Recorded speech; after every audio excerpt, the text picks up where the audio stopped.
السلام علیکم ناظرین، میں ہوں آپ کا میزبان محمد انور۔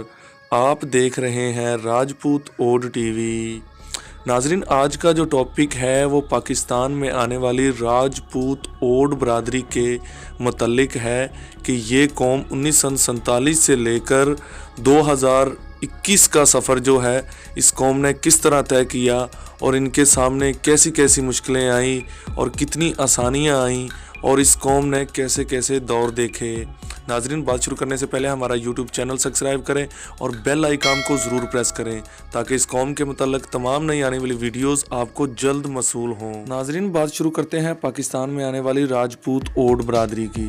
جیسے کہ میں آپ کو پارٹ 1، 2 اور 3 میں بتا چکا ہوں کہ جیسے ہی یہ قوم پچھلے علاقوں سے ہجرت کر کے دلی اور ضلع فیروز پور بنگلہ فاضلکا میں کے آس پاس میں آ کر جو رہائش پذیر ہوئی تھی تو لگ بھگ اس قوم نے وہاں پر 60 سال کا عرصہ گزارا۔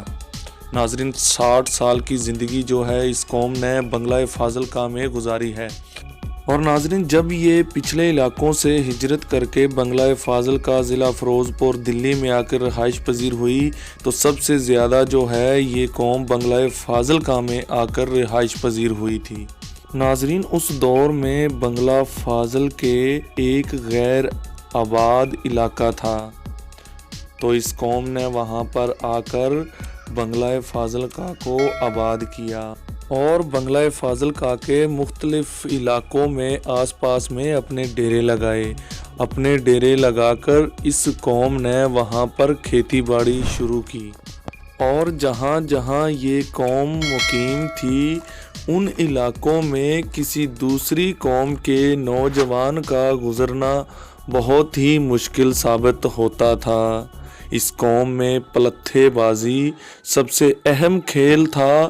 جہاں پر بھی اس قوم کا جھگڑا ہو جاتا اس قوم کے 2 نوجوان پورے گاؤں کو روک لیتے۔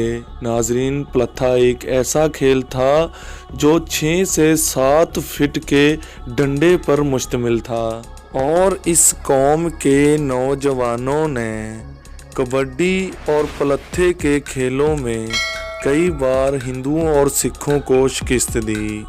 یہ قوم ایسی دلیر قوم تھی کہ اس قوم کے 1 سے 2 نوجوان 2 گاؤں پر بھاری پڑ جاتے اور اس قوم کی یہ بات بہت ہی مشہور تھی کہ یہ قوم اس کھیل میں کسی کو بھی اپنے آس پاس نہ آنے دیتی۔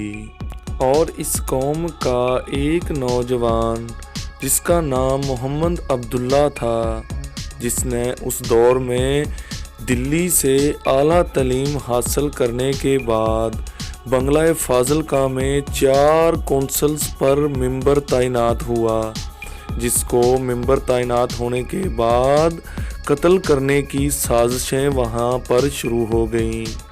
ناظرین، کوئی ایسی سازش جو اپنے پائے تکمیل تک پہنچتی اس سے پہلے پاکستان اور ہندوستان کا بٹوارا شروع ہو گیا اور یہ قوم وہاں سے ہجرت کر کے پاکستان لاہور پہنچ گئی اور پاکستان میں آنے کے بعد یہ قوم پاکستان کے مختلف علاقوں میں تقسیم ہو گئی۔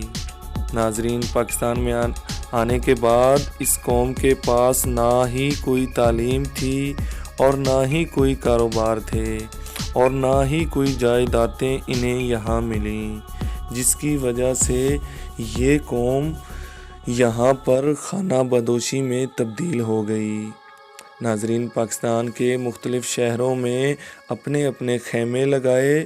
ایک شہر سے دوسرے شہر میں جانے کے لیے اس قوم نے گدا گاڑی کا استعمال کیا اور گزارۂ زندگی کے لیے اس قوم نے بھیڑ بکریوں کا چناؤ کیا۔ بھیڑ بکریوں کو چراتے اور ان کی خرید و فروخت کر کے گزر بسر زندگی کر لیتے۔ وقت اسی طرح کافی عرصے تک ناظرین پاکستان میں چلتا رہا۔ پھر اس قوم نے محنت مزدوری کا پیشہ اختیار کر لیا اور پاکستان کے مختلف علاقوں میں اپنی مزدوری کے جوہر دکھانے لگے۔